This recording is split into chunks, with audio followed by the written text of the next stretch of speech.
Innal hamdalillah nahmaduhu wa nasta'inuhu wa nastaghfiruh wa natubu ilaihi wa nastahdihi wa na'udzu billah min syururi anfusina wa sayyiati a'malina. Allahumma shalli ala Muhammadin wa ala alihi wa ashabihi wa man tabi'ahum bi ihsan ila yaumiddin, amma ba'du. Melanjutkan pembahasan kitab Manhajus Salikin wa Tawdihul Fiqhi Fiddin. Sekarang masuk bab yang baru, yaitu Kitabus Sholati, halaman 12. Kitabus Sholati, tulisan atau pembahasan-pembahasan berkaitan dengan sholat, baik itu tata caranya dan hal-hal yang berkaitan dengan masalah sholat. Qala al-muallif rahimahullahu ta'ala, Kitabus Sholati taqaddama anna at-taharata min syurutiha. Artinya taqaddama, telah berlalu, bahwasanya bersuci adalah termasuk dari syarat-syaratnya, termasuk salah satu dari syarat-syaratnya. Artinya apa? Termasuk syarat sahnya sholat adalah bersuci. Suci dari hadas maupun suci dari najis. Jadi beliau di sini mengingatkan kembali tentang apa? Syurut, ya, syarat-syarat sholat, syarat sahnya sholat. Di antaranya apa? At-thaharah, bersuci. Berikutnya, wa min syurutiha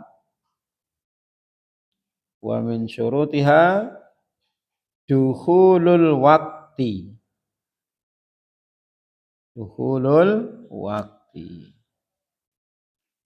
Dan di antara syarat-syaratnya yang lain, di antara syarat-syarat yang lain atau syarat-syaratnya, wamin, dan di antara syarat-syaratnya adalah dukhulul waqti, masuk waktu.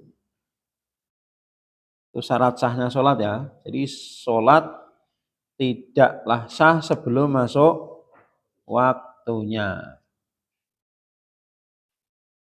Wal aslu fihi, ya, wal aslu, dasar atau dalil fihi, ya, dalam masalah ini masuknya waktu, dumirhi itu kembali ke dukhulil waktu, ay wal aslu fi dukhulil waktu, ya. Dalil yang menunjukkan bahwa masuk waktu itu termasuk syarat sahnya sholat adalah hadisu Jibril. Hadisu Jibril. Hadisnya Jibril. Jadi kisah tentang Jibril. Annahu amman nabiyya. Bukan ummun nabi, ya. Ummun nabi maksud ibunya nabi. Amman nabiyya sallallahu alaihi wasallam fi awalil waqti wa akhirihi. Wa qala ya Muhammadu as-salatu ma baina hadainil waqtaini. Rawahu Ahmadu wan Nasaiyu wat Tirmidzi. Ya.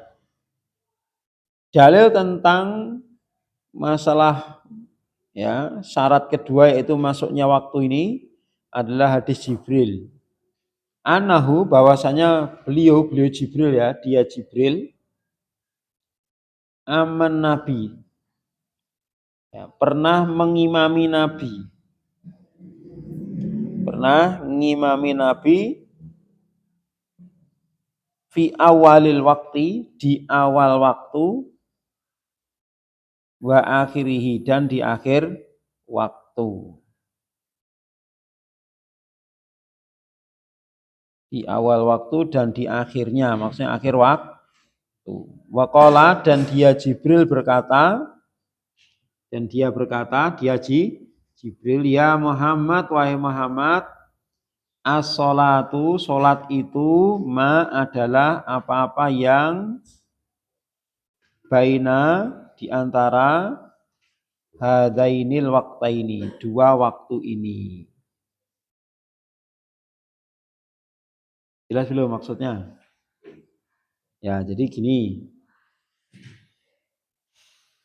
Jadi di sini mu'alif mendatangkan satu dalil dari sunnah Rasulullah sallallahu alaihi wasallam, kisah di mana Jibril pernah mengimami Nabi, mengajarkan kepada Nabi tentang pelaksanaan sholat tepat waktu. Ya, jadi sholat itu ada rentang waktunya ya, ada awal, ada akhir. Jadi dikatakan tepat waktu itu ketika masih di rentang waktunya tersebut. Jadi tidak mesti harus di awal waktu. Jadi selama masih di rentang waktu itu maka masih dikatakan tepat waktunya. Jelas? Jadi namanya sholat tepat waktu itu tidak mesti di awal waktu. Di akhir pun yang penting masih dapat waktu, belum keluar dari waktu yang ditentukan, maka tetap dikatakan sholat tepat waktu. Nah, di sini dikisahkan ya, Jibril pernah mengimami Rasulullah SAW sholat duhur. Ada ulama menjelaskan di situ adalah sholat duhur. Pelaksanya 2 hari, 2 kali. Di hari pertama, Jibril mengimami Rasulullah sholat duhur di awal waktu. Paham? Di awal waktu. Di hari kedua, nah, Jibril mengimami Rasulullah di akhir waktu. Paham? Di hari kedua mengimami Rasulullah di akhir waktu. Nah, kemudian setelah itu Jibril berkata kepada Rasulullah, wahai Muhammad, sholat itu dilaksanakan di antara 2 waktu ini. Waktu awal dan waktu akhir. Paham? Ya, waktu awalnya yang sudah dilakukan pertama, waktu akhirnya dilakukan di hari kedua. Selama masih di antara kedua waktu ini, maka masih dikatakan tepat waktu. Bisa dipahami? Jelas ya? Itu maksudnya. Jadi sekali lagi bahwa pelaksanaan waktu sholat itu ya ada rentang waktunya ya kan. Dari jam sekian sampai jam sekian. Dari waktu sekian sampai waktu sekian itu ada rentang waktunya. Nah, nanti dijelaskan pada hadis berikutnya ini. Ya. Terus hadis kedua ini merupakan perincian rentang waktunya. Ya kan? Hadis kedua ini merupakan rincian rentang waktunya, mulainya kapan, akhirnya kapan. Untuk 5 kali waktu sholat. Wa an Abdullah bin Umar, wa an Abdullah bin Umar radhiyallahu anhuma, radhiyallahu anhuma, anna nabiyya sallallahu alaihi wasallam qala, waktu dhuhri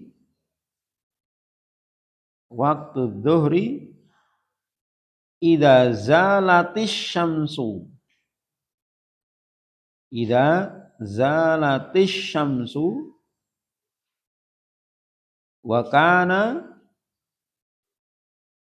dhillur rajuli ka tulihi, ka tulihi. malam tahduril asru, malam tahduril asru, malam tahduril asru. Wa waktul asri,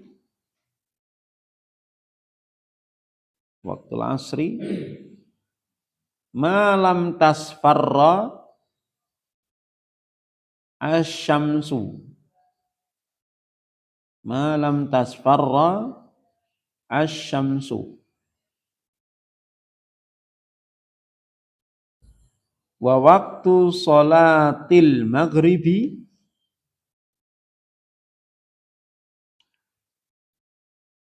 malam yaghibis syafaku, yaghibis syafaku, malam yaghibis syafaku. Wa waktu sholatil isya'i ila nisfil laili, ila nisfil laili.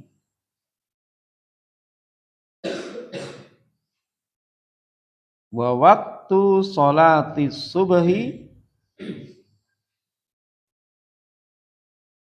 min tulu'il fajri, min tulu'il fajri ma lam tatlu'ish syamsu, rawahu Muslimun. Ya. Wa an Abdillah, ya, artinya wa an Abdillah ibni Umar, wa an ya, dan dari sahabat Abdullah bin Umar, putranya siapa? Umar bin Khattab. Ya. Ini apanya Rasulullah ini? Abdullah bin Umar ini apanya Rasulullah? Diiparnya, ya. Diiparnya Nabi. Karena kakaknya Abdullah bin Umar ini istrinya Nabi. Ya, semoga Allah meridhoi keduanya.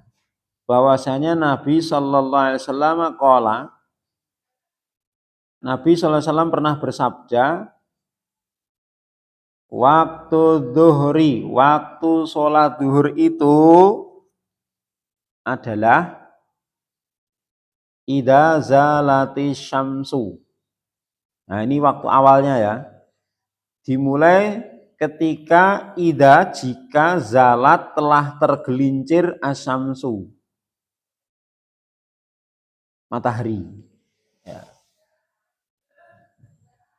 Jadi dulu kan tidak ada jam, ya. Dulu itu tidak ada jam. Sehingga waktu sholat itu ditentukan dari pergerakan matahari. Ya. Jadi waktu sholat zuhur, beliau di sini menjelaskan dalam hadis ini Rasulullah SAW, awal mula waktu sholat zuhur adalah ketika matahari telah tergelincir. Ya, lah sekarang kapan matahari dikatakan tergelincir? Apaan? Ya. Jadi ketika bayangan benda itu mulai memanjang dari titik terpendeknya. Paham?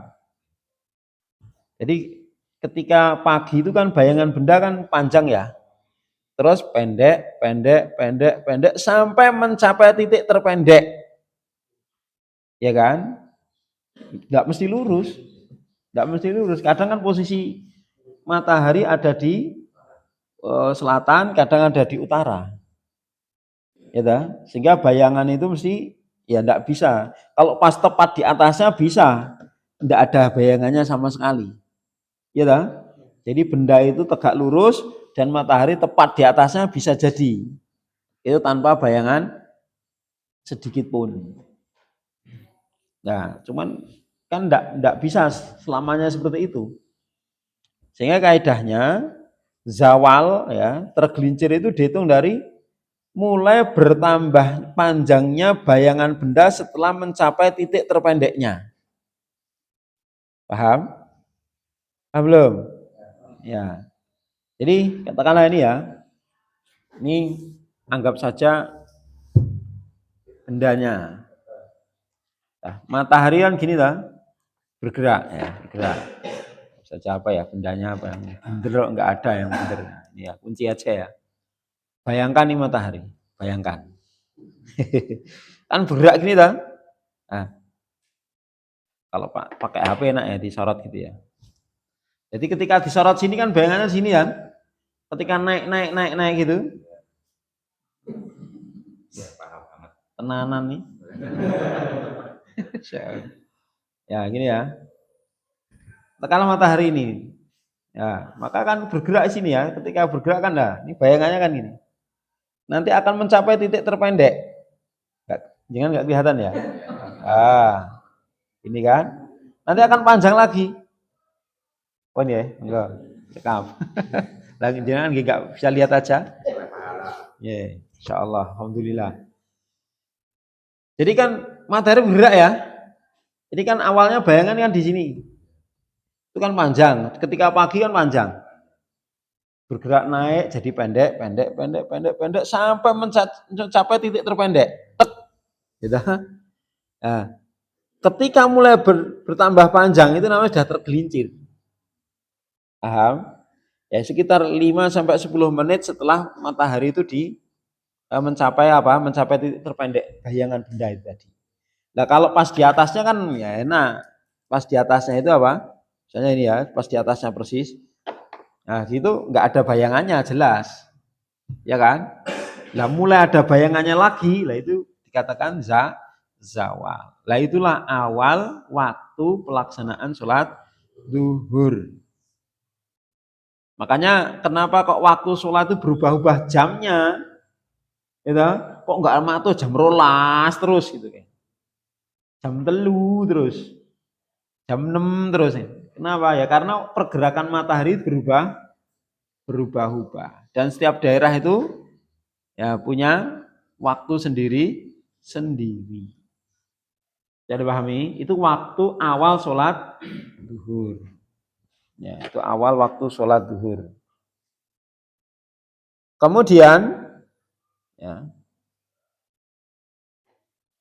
wakana dan ketika itu dhillur rajuli, bayangan seseorang, ya, bayangan seseorang ini mudahnya ini contoh ya, tidak harus bayangan seseorang, bisa bayangan benda apapun.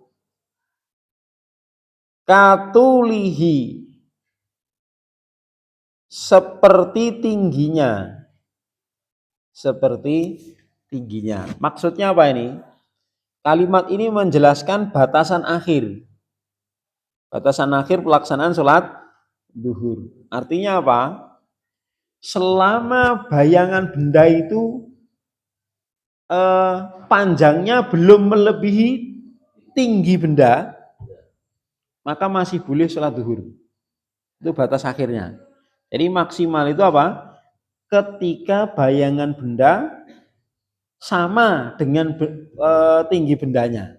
Misalnya bayangannya benda 2 meter, berarti bayangan apa itu tinggi bendanya 2 meter, maka bayangannya 2 meter. Tinggi bendanya 3 meter, bayangannya 3 meter. Maka itu batas akhirnya. Mulai tambah panjang itu sudah masuk waktu asar. Jadi ketika bayangan benda itu mulai bertambah panjang dari ukuran bendanya, maka disitulah awal masuk waktu sholat asar. Bisa dipahami? Saya ulangi ya. Awal waktu sholat zuhur, kapan tadi? Ya, mulai zawal. Lah, kapan dikatakan zawal? Bayangan benda mengalami pertambahan panjang setelah mencapai titik terpendeknya. Terus batas akhirnya kapan? Bayangan benda sama dengan ukuran benda aslinya. Bisa dipahami? Nah, ketika mulai bertambah panjang, lah disitulah masuk waktu sholat asar. Jadi waktu sholat asar itu dimulai dari apa? Dimulai dari mulai bertambah panjangnya bayangan benda melebihi benda aslinya. Itu awal salat asar. Terus malam tahduril asru, selama belum hadir, belum datang waktu asar. Jadi sampai masuknya waktu asar. Nah, masuknya waktu asar apa tadi? Masuknya waktu asar, bayangan benda mulai panjang melebihi benda aslinya. Wa waktul asri. Nah ini yang disebutkan oleh Rasulullah ini adalah batas akhirnya. Wa waktul asri, sementara waktu asar adalah malam tasfarra asyamsu, selama matahari belum berwarna kuning. Ya, belum berwarna kuning. Berarti apa? Kalau sudah mulai warnanya kuning, berarti sudah habis waktu sholat asar. Coba kita ulangi ya. Waktu sholat asar berarti dimulai dari bayangan benda lebih panjang daripada benda aslinya. Itu awalnya. Sampai matahari mulai menguning. Mulai menguning ya jam-jam 5-an lah. Kalau di sini ya. Mulai menguning jam 5. Nah, para ulama menjelaskan untuk waktu sholat asar itu ada dua. Ada namanya waktu ikhtiari, ada namanya waktu doruri. Jadi waktu ikhtiari itu adalah waktu pelaksanaan sholat bagi orang-orang yang kelapangan, punya kelapangan. Gitu. Sehingga dia bisa memilih waktu itu. Ya. Adapun waktu doruri itu memang untuk orang-orang yang ada udur, punya udur. Tidak bisa mengerjakan di waktu ikhtiari. Di antara udurnya apa? Misalnya safar. Ya, kerja nggak bisa, Pak.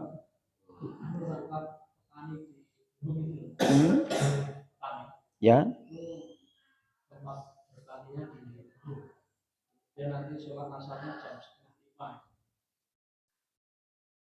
Nah, sekarang kerja itu apakah bisa jadi udur? Kerja apapun, tidak hanya petani, ya, tidak hanya nelayan. Ya. Petani, kalau misalnya di atas gunung sudah dihitung safar, ya udurnya safar berarti. Ya, ya udurnya safar, bukan karena kerjanya. Ya, bukan karena kerjanya. Karena kalau dikatakan udurnya karena kerjanya, ya misalnya orang tani di sini ya, sandingi masjid, timbanin dutok engkoe sisan. Ya ada nggak gitu Ya gitu. Nah itu nggak bisa dikatakan udur. Jadi udur itu safar ya, safar, sakit, ya kan? Itu udur namanya. Atau kondisi-kondisi yang memang tidak memungkinkan untuk bisa melakukan sholat di waktu doruri. Atau karena lupa, ya, bisa jadi lupa. Ini orang sholat, dilakukan di waktu doruri. Jelas? Maka bagi orang yang dia itu punya kelapangan, ya neng omah, sehat, longgar, ya, kok dia menunda-nunda sholat sampai jam 5:04, berarti dia dikatakan mengerjakan sholat asar di luar waktunya. Paham? Jelas ya? Itu. Dia sudah melakukan sholat di luar waktunya. Apa kewajibannya? Taubat kepada Allah Subhanahu wa taala. Itu dosa besar. Dosa besar kan ibaratnya kita sholat sudah keluar waktunya dengan sengaja. Ya. Karena dia mampu sholat di waktu yang pertama. Jelas ya?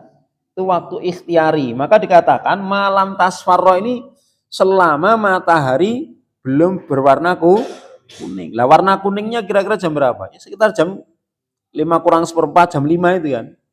Kalau lebih jam 5 itu kan warnanya sudah oranye bukan kuning. Sudah merah toh, yang menjelang tenggelam sudah merah. Ya, warnanya sebelum sampai kuning. Kalau sudah kuning itu sudah masuk waktu kedua. Jelas? Nah, waktu kedua, waktu doruri itu dari matahari menguning sampai terbenam. Sampai menjelang terbenam. Itu waktu doruri. Bagi siapa saja yang punya udzur masih bisa mengerjakannya. Contoh misalnya safar itu. Saya nanti sampai di Solo turunnya jam berapa ini? Nanti sampai sana jam setengah 6. Oh, belum masuk maghrib. Maghribnya masih jam 6 kurang seperempat. Ya sudah, nanti sholat zuhur sama asar dijamak di sana aja sekalian. Boleh nggak? Boleh. Ya dah? Dia mengambil waktu doruri. Ya, mengambil waktu doruri. Ya. Sampai menjelang tenggelam. Kalau sudah tenggelam itu masuk waktu maghrib. Ya, sampai masuknya waktu maghrib. Ya, waktu asar selesai ya. Kemudian berikutnya, wa waktu sholatil maghrib, sedangkan waktu sholat maghrib adalah malam yaghibis syafaku, selama syafaq warna merah itu belum hilang. Warna merah di ufuk namanya syafaq ya, itu belum hilang. Lah mulainya kapan? Mulainya ketika terbenam matahari. Ya, kita ulang ya. Berarti waktu sholat maghrib itu diawali dari mulai terbenamnya matahari di ufuk. Bukan di balik gunung loh ya, di ufuk. Ya. Kemudian sampai hilangnya warna merah di ufuk barat. Jadi kalau masih ada kelihatan warna merahnya, masih masuk waktu maghrib itu. Sampai betul-betul hilang dan berwarna hitam gelap. Ya. Sampai digantikan dengan apa? Gelapnya malam. Nah, ketika warna merah itu udah hilang, berarti masuk waktu isya. Oke? Jelas ya? Seperti itu. Terus wa waktu sholatil isya'i, dan waktu sholat isya itu ila nisfil laili, sampai separuh malam, sampai tengah malam. Itu batas akhirnya. Nah, batas awalnya apa? Batas awalnya sholat isya, mulai hilangnya warna merah di ufuk sehingga warnanya menjadi gelap.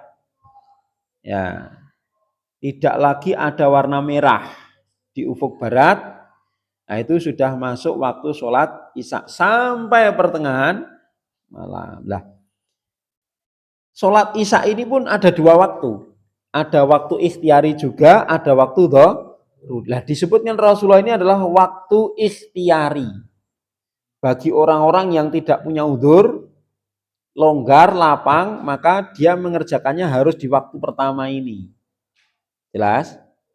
Nah, namun bagi yang punya udzur misalnya ya safar dan lain sebagainya tadi, bisa mengambil di waktu doruri. Kapan itu? Setelah pertengahan malam sampai menjelang waktu subuh. Ya, dari pertengahan malam sampai menjelang waktu subuh itu masih boleh melakukan sholat isya bagi orang yang punya udzur. Ya, misalnya seorang dokter ya kan, dia harus menangani pasien. Dia mulai operasi jam 5. Dia nerjang sholat maghrib, nerjang sholat isya. Dan pasiennya memang betul-betul darurat dan banyak itu kan yang harus ditangani dan tidak bisa gantian, itu sudah pokoknya udah mentok itu, dicari piye-piye wis ra iso itu kan. Ya udah. Maka dia bisa sholat setelah setengah malam dijamak antara maghrib dan isya. Jelas? Seperti itu. Karena memang kondisi darurat. Jelas ya? Seperti itu.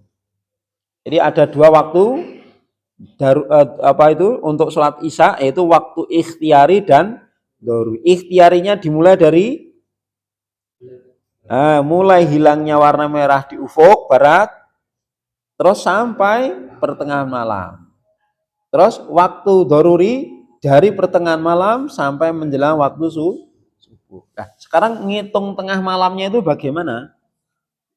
Apa mesti jam 12? Ya, tidak mesti. Jadi cara menghitungnya itu adalah dari terbenamnya matahari, ya berarti masuknya waktu sholat maghrib sampai masuknya waktu subuh, dan subuh itu dibagi dua. Paham? Misalnya sholat maghrib terjadwal jam 18.00. Terus waktu subuh jam 4.00. Mungkin gampang ngitungi itu. Ya, dari jam 6 sampai jam 4 itu berapa jam? 10 jam kan? Ya enggak? Rasa mikir 10 jam itu. Kan 6 tambah 4 berapa? 10 toh? Nah, 10 jam. 10 jam bagi 2, 5. Berarti hitung dari jam 6, 5 jamnya jam berapa?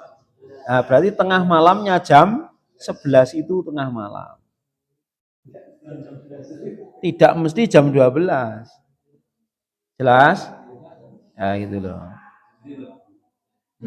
Ya. Ya, alhamdulillah. Terus, waktu sholat isya selesai ya. Wa waktu sholati subhi. Sedangkan waktu sholat subuh adalah min tulu'il fajri. Ya. Dari terbitnya fajar. Nah, bukan terbitnya matahari loh. Kalau terbitnya matahari udah panas ini. Dari terbitnya fajar malam tatlu'i syamsu, selama matahari belum terbit. Artinya apa? Di sini Rasulullah menjelaskan waktu awal dan waktu akhir. Waktu awalnya kapan? Min tulu'il fajri. Dari terbitnya fajar. Lah apa toh fajar? Fajrun itu secara bahasa maknanya kan pecah. Ya, terbelah. Ya, jadi fajrun secara bahasa itu maknanya apa? Pecah, terbelah. Nah, kenapa waktu subuh dikatakan fajar? Karena itu gelapnya malam pecah, meletek, gitu kan? Bahasa Jawanya apa? Meletek. Dengan apa? Cahaya putih.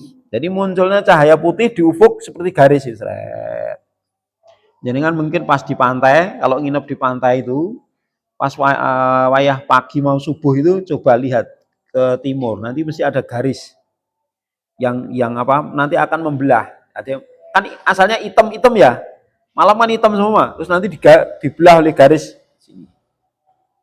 Nah, yang lama-lama apa? Garis itu nanti akan tambah gede, tambah kandel.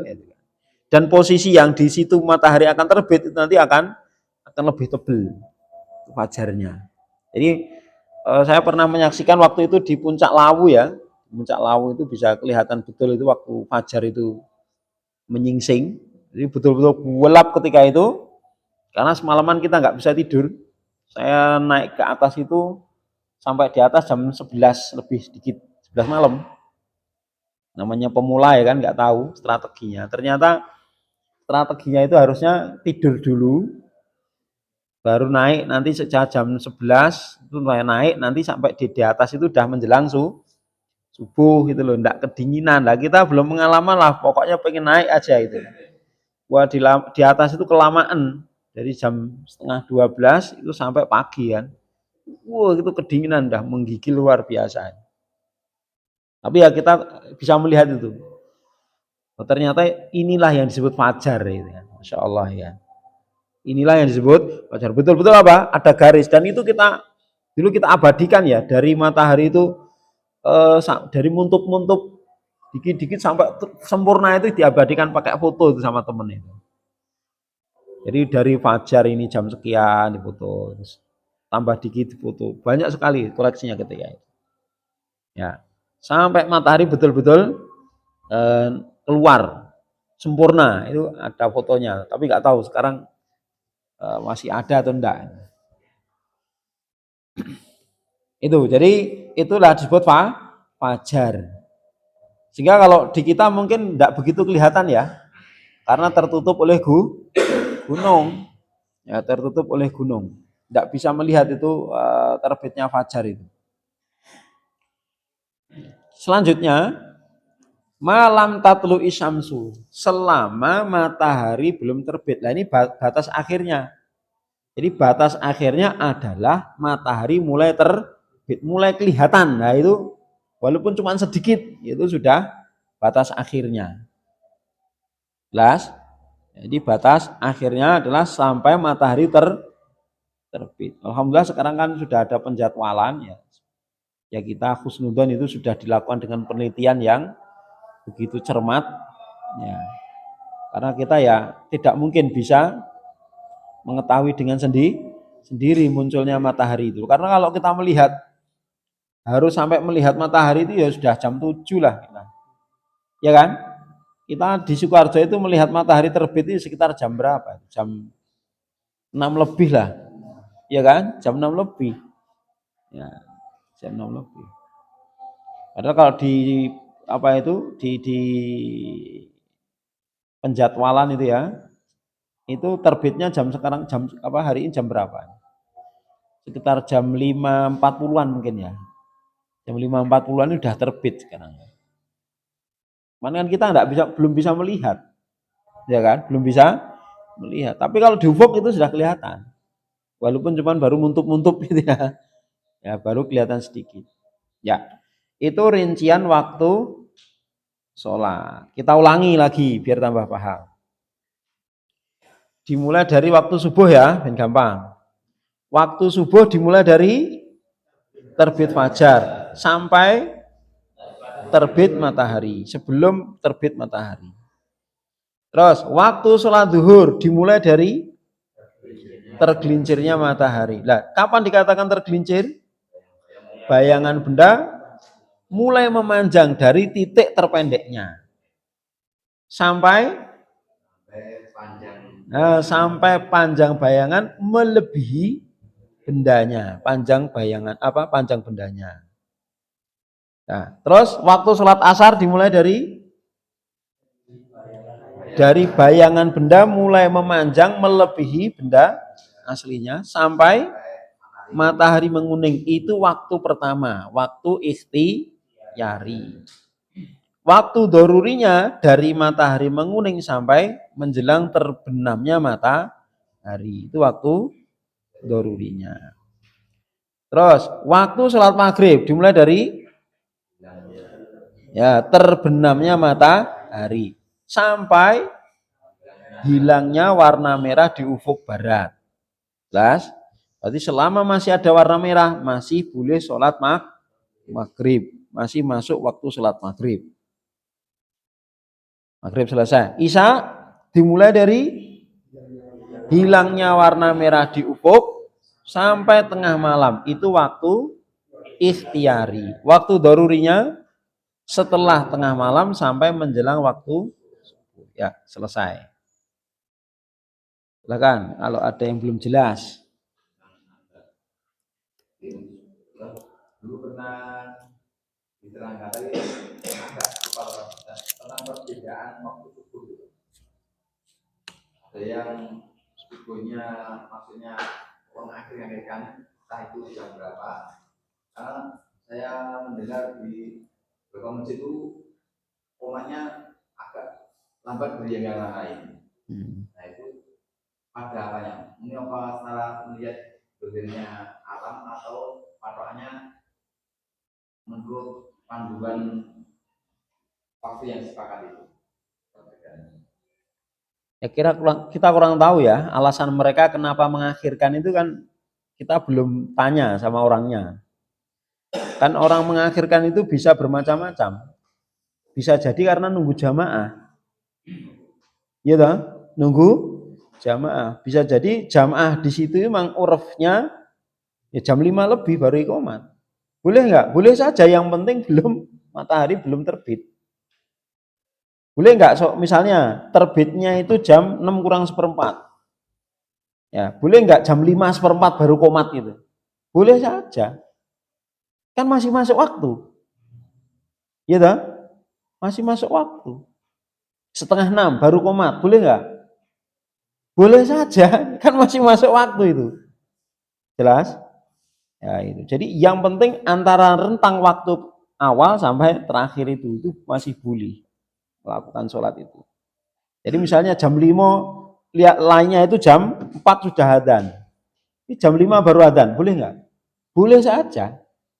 Walaupun diloknya lah karipen ya. Tahu karipen nggak? Tanginnya kawanan ya. Nggak apa-apa karena urufnya daerah situ mungkin seperti itu.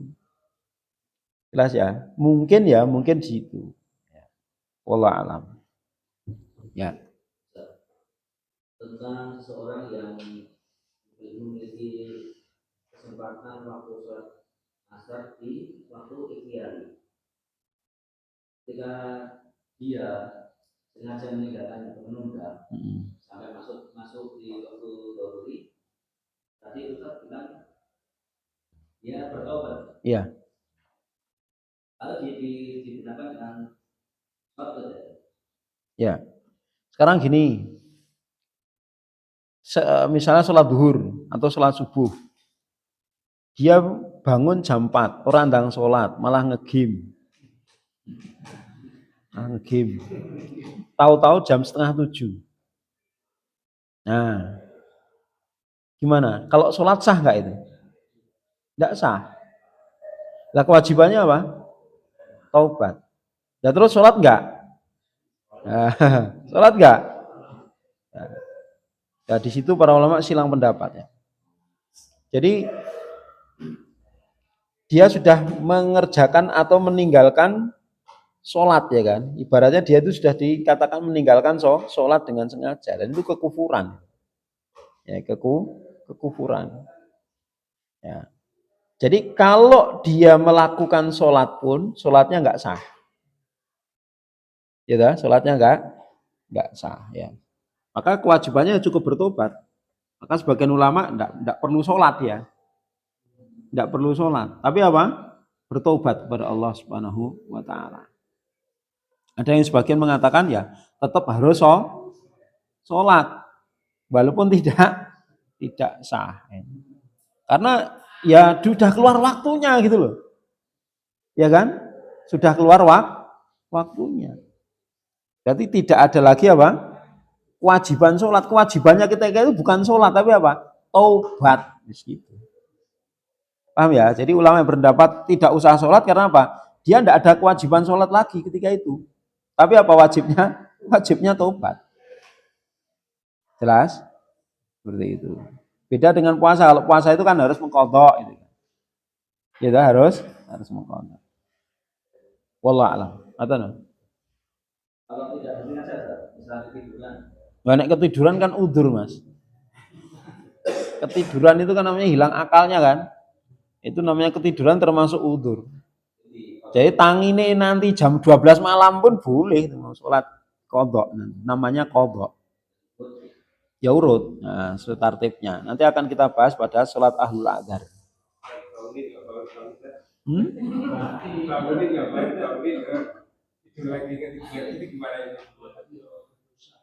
Ya. Kan ada orang yang bangunin susah. Ya dia tergantung niatnya dia ya kan. Artinya memang ya kesadarannya belum balik ya dia masih dapat udzur. Tapi kalau pernah kemudian sadar cuman malas saja ya itu beda. Allah kan tahu apa yang di hati seseorang. Ya kan? Jadi memang seseorang itu susah bangunnya sehingga pokoknya dipiak-piak kayak orang mati ya. Ada yang seperti itu. Nah, kalau seperti itu ya sudah dibangunkan dengan berbagai macam upaya ya, tidak bangun ya sudah. Itu ada udzur namanya. Ya, yang waras ya wes bara'atu dhimah melakukan kewajibannya. Yang tidur ya udah dapat udzurnya. Ya selesai toh. Tapi kalau dia dibangunkan sempat sadar dia malas saja bangun ya kan. Nah, itu Allah Maha tahu yang ada di dalam hatinya. Allah alam. Cukup? Ya.